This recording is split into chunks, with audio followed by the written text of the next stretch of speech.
Michael Greenleft, I guess, is there a way to put into words just how eager you are to finally have this opportunity? I mean, I know you played a lot of football, but now clearly a frontline guy, clearly a leader.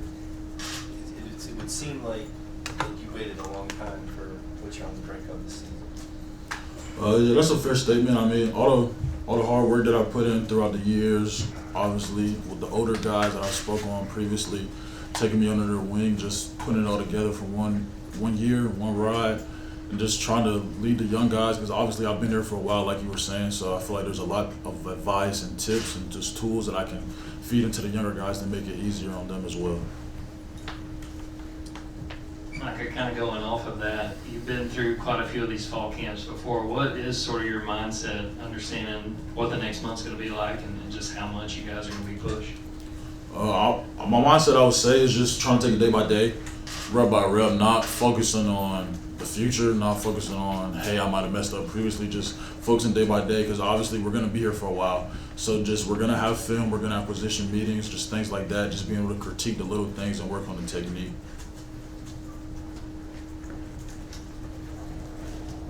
Yeah, it seems like the run game has been and is going to be a big focus for this offense. One, what have y'all been working on to get better at the run game? And two, as an offensive lineman, does that excite you to see such an emphasis put on the ground game? Oh, me personally, I like hitting people, so yes, but I would say what have we been working on? Just pretty much just taking it day by day. We're focusing on technique, the little things, the hand placement, linebacker location, things like that. And then as an offensive line unit, making sure that it's 5 people moving as one, so we're all on the same page every time. Yeah, obviously he's got a lot of expectations coming in, but what have you seen out of Elijah Griffin on the defensive side of the ball, and what maybe makes him stand out? Well, I have to say for all the younger defensive linemen, they're here at the University of Georgia. They got recruited here to come to the University of Georgia, so obviously they're ready for it. They're big time players. Elijah, along with all of the defensive linemen here, are ready to go, and they're taking great strides, especially from spring to even now. They've all taken great strides. And Micah, you've got one of the best fitting nicknames, Big Mike. When did that come about, and how are you? CJ talks about how you were the strongest player on the team, so obviously that nickname's pretty fitting. What do you have to say about that accusation? I definitely am the strongest.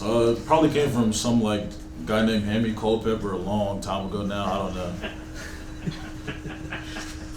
know.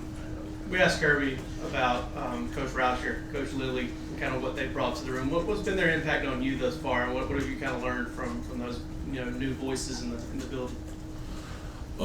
Coach Phil is with us in the meetings a lot. Obviously, just him being a guy who coached in the league for so long, all pro guards, all pro tackles, all pro linemen in general. His insight on the game is irreplaceable. I mean, it's amazing to have somebody like that whose brain I can literally pick every day, constantly just getting so much better. And I feel like that helps the offensive line as a whole, being able to go back to the base of us having 5 people moving as one unit, making sure we're on the same page, whether it's landmarks, combination, stuff like that. Just having that leader and somebody with so much knowledge of the game in the room with us is irreplaceable. Kirby was saying he wants to see a chip on the shoulder of the offensive line through fall camp into the season. Do you feel like that's something that y'all lacked at times maybe last year? And how do you, keep the whole fire, passion, and energy thing going every day over the next month or so? Well, kind of like I spoke on earlier, it starts with our motto, just fire, passion, energy, but the way that we're trying to attack every day, taking it day by day, we can't really focus on the past or the future. All we can do is just try to get better now, because what happened in the past, we can't go back and change it. Just trying to make sure that to get the outcome that we want, we got to get 1% better every day. Mike, we're obviously in a different era in college football with the portal being wide open and offers being everywhere. You're a guy that probably could have started about 100 schools last year. What's kept you in the huddle here at Georgia and kept your career on track in Athens, even as unquestionably there were probably schools that made it clear that you would add an opportunity elsewhere? This is my home. This is where I committed to. This is where I wanted to be whenever I was a 17-year-old kid. So at the end of the day, you started it, you got to finish it. And me personally, I know that I could develop here, whether it might not be me starting every game, but like I said, the knowledge that I gained from the older guys at the time whenever I was young, now I'm being able to pay it back to the younger guys now, me being an older guy. I mean, this is the school that I love, and I'm happy it's here. So. Micah, going back to the run game, you look at the running backs that will be playing behind you guys. So what stands out to you about that room as a whole, and what you feel like they are capable of doing once the season gets here? Oh, well, with the running backs, I feel like it starts with the offensive line and sometimes the tight end, depending on the player formation. Just us making the hole for them, because we know that we have capable running backs that's able to hit the hole and break it.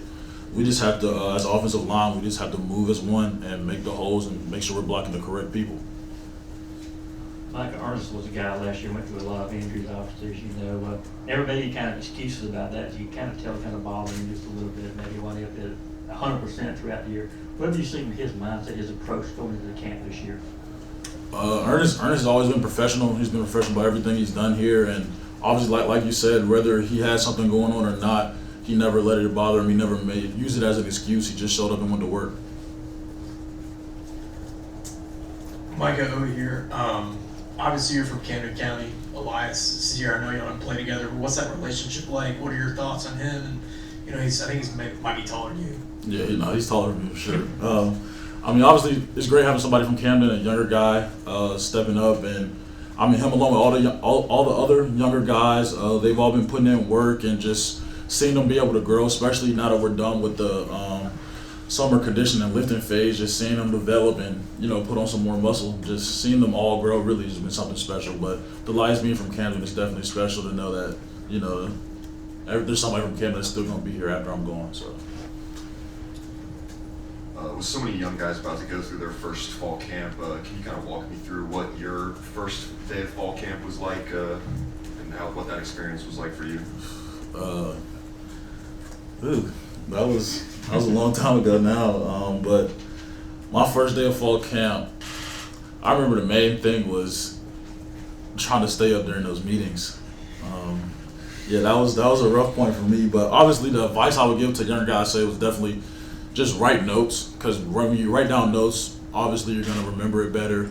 Everything will be easier. But then, like, in your free time, you got to make sure you're resting or getting recovery. Don't just stay up, because there's really no point. Like, if you can get recovery, take care of your body, because at the end of the day, we're starting it back over the next day, getting right back to it. Yeah, Micah, Daniel Cahoun is someone we got to see a good bit in the spring, working at that other guard spot. What have you seen from him as he prepares for his second year? Well, Cahoun, along with all the linemen, like I was saying, we're just focusing on taking it day by day, getting 1% better, whether it's the technique. We just got done with strength conditioning, getting stronger, getting bigger, ready to play, because at the end of the day, everybody who's here at the University of Georgia was recruited here to come play, and everybody here is capable.